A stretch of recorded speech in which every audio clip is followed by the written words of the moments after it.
In 1846, a group of American immigrants heading for the West took what was probably the worst shortcut in history. The journey that was supposed to bring them to a land of prosperity instead stranded them in an icy hell, with no way out. The party turned to murder and cannibalism, but they also demonstrated incredible bravery and acts of heroism. For years, their story stood as a cautionary tale for the immigrants who followed and as a warning to always stick to the trail.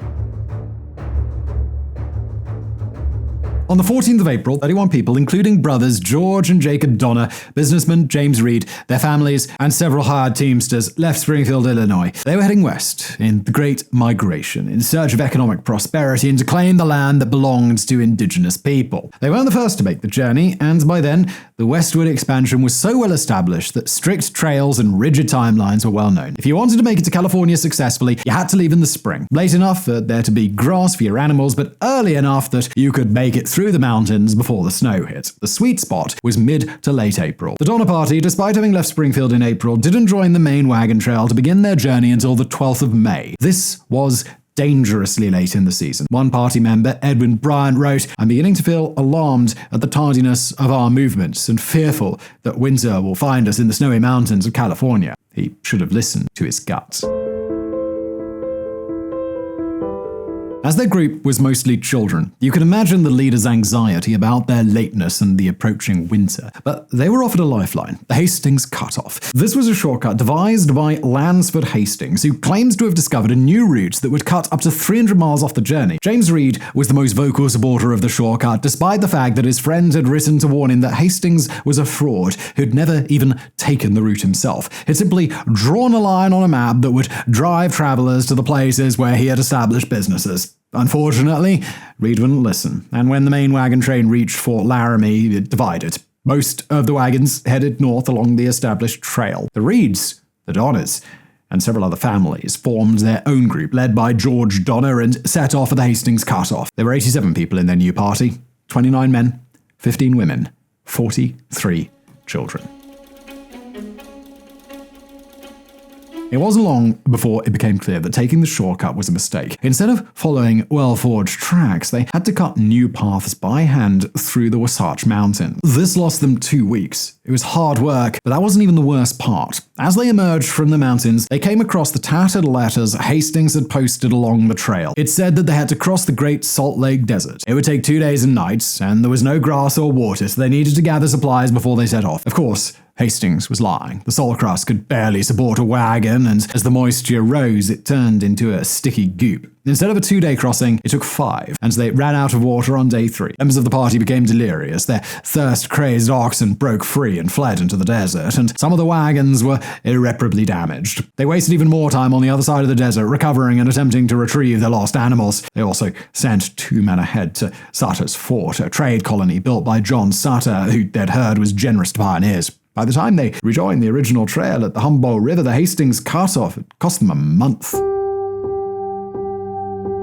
Naturally, the party was more than a little on edge, but tensions turned deadly when one of the wagons became tangled and teamster John Snyder started beating Reed's hired teamster with the handle of a whip. When Reed intervened, Snyder struck him too, and when Reed's wife was struck, Reed lost it and plunged a knife under Snyder's collarbone. State laws didn't apply on the trail, and wagons were in charge of dealing their own justice. So after an evening of fighting about whether or not Reed should be hanged, they chose banishment and sent him off to California alone. The next couple of weeks were marked by thefts and death. An elderly man, Mr. Hardcoop, was the first to go. He'd been forced to walk by Louis Kesselberg to ease the load on the weakened animals. He lasted 2 days before he sat next to a stream with swollen, split feet, and he wasn't seen again. Members of the Paiutes, the indigenous people of the area, chased away their horses and stole their cattle. 2 wagons had to be abandoned as there weren't enough animals to pull them. In one case, 3 men stayed behind to cache one, and only 2 returned, claiming the other had been killed by the Paiutes. Ahead of them was the final push, the crossing of the Sierra Nevada. They were weak and in no shape for it, and it was already mid-October. However, they'd also been told that the snow wouldn't come until mid-November, and they were scared of the Paiutes. So, when the 2 men they'd sent to Sutter's Fort returned with some supplies and 2 Mohawk Native Americans, Louis and Salvador, who could help, they decided to keep going. One by one, the party started up the mountain pass. Most of the families made it up the near vertical slope to Truckee Lake, just 3 miles from the summit. The Donners, who'd stopped to fix a broken axle, stopped at Alder Creek, half a day's journey behind them. It began to snow. The result was 10-foot or 3-meter snowdrift. They couldn't find the trail and had no ways to push the wagons through, even if they could. They had no choice but to camp. Fortunately for the families at Truckee Lake, they found several log cabins built by previous pioneers. However, there weren't any doors, and the roofs leaked. The Donners had to make do with tents constructed at the sides of the wagons. On the 4th of November, it snowed again, and this time the storm lasted 8 days. They were trapped for the winter. The cattle and oxen were the first to die of starvation and exposure. The party ate them and used the hides to patch their leaky roofs. However, it wasn't long until the meat ran out, and dinner became soup made of repeatedly boiled bones and a glue-like jelly that could be extracted from boiled hide. Several groups attempted to make it out of camp on foot, reasoning that they might be able to go where the wagons couldn't. However, each time they were hit with yet another snowstorm, and they were forced to turn back. The Truckee Lake campers occasionally ventured down to check on the Donners. On one trip, they learned a few of the men had died, and one admitted on his deathbed that he'd murdered the man who'd stayed behind to cache his wagon. It wasn't the Paiutes, the fear of whom had driven the group into the pass. Hunger turned to starvation. The children ripped apart an oxhide rug and ate it, and then turned to leather shoelaces and the hides that they used to patch the roof. Occasionally, they'd catch a mouse or some other vermin that had ventured into the now fetid cabins. Those were the good days. They even ate their beloved family pet, Uno the dog. On the 16th of December, it became clear that they'd all starve before the winter was over, and it was decided that rather than watch the children die, they should make one last attempt to get help.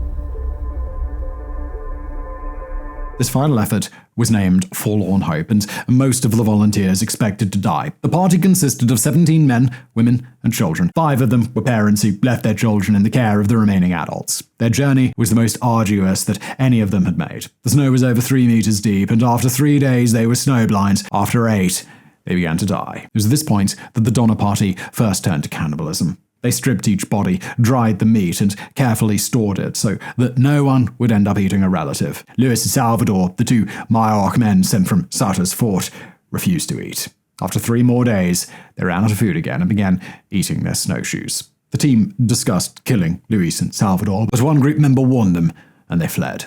Unfortunately, they wouldn't survive for long, as a week later they were discovered close to death, and one party member, William Foster, shot them for food. This was the only confirmed case of murder cannibalism, as opposed to eating only the remains of those who died naturally. Tragically, just 2 days later, the group found a Native American settlement and was fed and helped by members of the same tribe as those they'd killed and eaten. With their help, one member of Forlorn Hope, William Eddy, managed to make it to a small farming community where he sounded the alarm, and a rescue party was sent to retrieve the rest of the group. By now, it was the 17th of January. Forlorn Hope had taken 33 days, and there was no way of knowing if the rest of the Donner Party were alive or dead. Eddie led the first rescue team on the 4th of February after just a few weeks of rest. He'd managed to gather a group of 10 men, and they set off with what supplies they could carry. More storms caused delays, and 3 men turned back. However, on the 18th of February, the remaining rescuers managed to reach the Truckee Lake camp. There they found 56 survivors buried in snow-covered cabins. The hide on the roofs had rotted, and the smell was unbelievable. The children were gaunt and listless, and to say the adults were emotionally unstable was a bit of an understatement. The rescuers gave out what food they could and prepared the party for the walk out of the mountains. Unfortunately, it quickly became clear that most were too weak to survive the journey and would have to be left behind. In one case, Margaret Reed had to make the agonizing choice to leave her 2 youngest and weakest children at the camp while she accompanied her 2 eldest to safety. On her departure, her daughter, 8-year-old Patty, said, "Well, Mother, if you never see me again, do the best you can." On the way down the mountain, the ravenous children ate the buckskin fringe from one of their rescuers' trousers and the leather shoelaces of another. Tragically, 28-year-old John Denton and 3-year-old Ada Kesselberg didn't survive the journey and were left in the snow. 12-year-old William Hook made it to safety but died soon after he broke into the food stores and ate himself to death.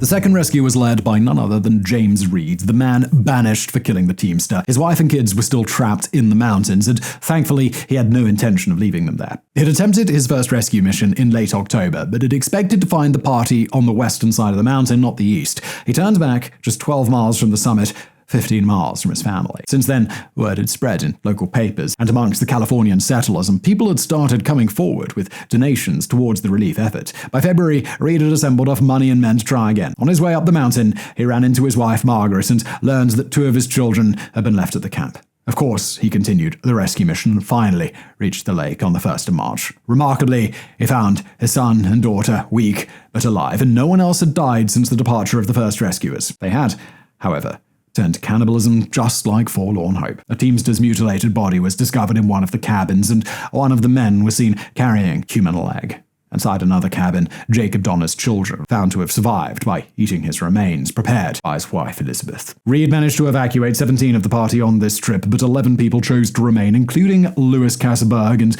Mrs. Murphy, who were taking care of 3 children at Truckee Lake, and George and Tamsin Donner and their 3 daughters at Alder Creek. The journey down ended up being even more difficult than it had been for the first rescue party.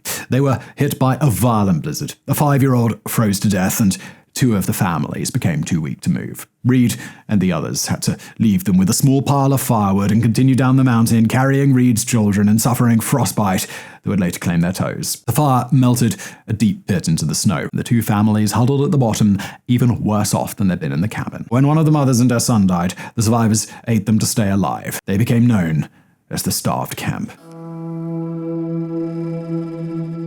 The third rescue mission was headed by William Eddy and William Foster, as both had children still stranded at Truckee Lake. On their way up the mountain, they came across the Starved Camp 5 days after Reed had left them. They wanted to help, but Eddy and Foster wouldn't turn back without their children, so they carried on to the camp with 2 other men. Only 3 rescuers stayed behind to help the survivors, most of whom were children. Unfortunately, the kids were all still too weak to walk, so the men took a vote. They'd each carry 1 child and leave the rest to die. 2 rescuers picked up a child each and headed back down the mountain, but the 3rd man, John Stark, couldn't stomach it. Instead of carrying just 1 child, he carried 2, 100 yards at a time. Each time he set them down, he'd return and go back for 2 more. In this way, bit by bit, he carried all 7 to safety. When Eddy and Foster arrived at Truckee Lake on the 14th of March, they found their children dead and half-eaten by Kasseberg. Only 5 children were left alive. Eddy and Foster prepared them for evacuation, but the other adults refused to join them. George Donner and Mrs. Murphy were too weak to leave. Tamsin Donner chose to stay with her dying husband,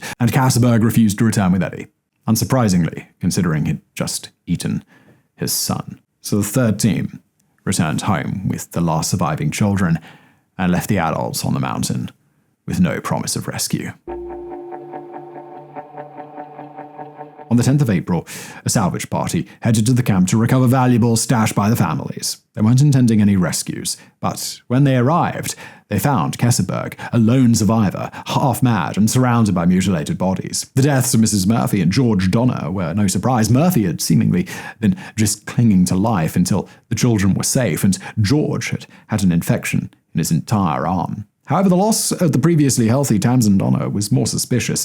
Kasseberg swore she'd died in her sleep, but the presence of all the Donner's weapons, jewelry, and gold in his cabin raised doubts, as did the bubbling cauldron of human meat. A strange choice, considering the thawing snow had revealed several preserved cattle and horse carcasses that he could have eaten instead. This time, he agreed to return with the team to civilization. Of the 18 who followed the Hastings cutoff, just 48 survived. They'd lost all of their wealth and possessions, and the girls married young for security. However, most went on to live ordinary lives, despite the trauma of their ordeal. The one who fared worst was Kasseberg.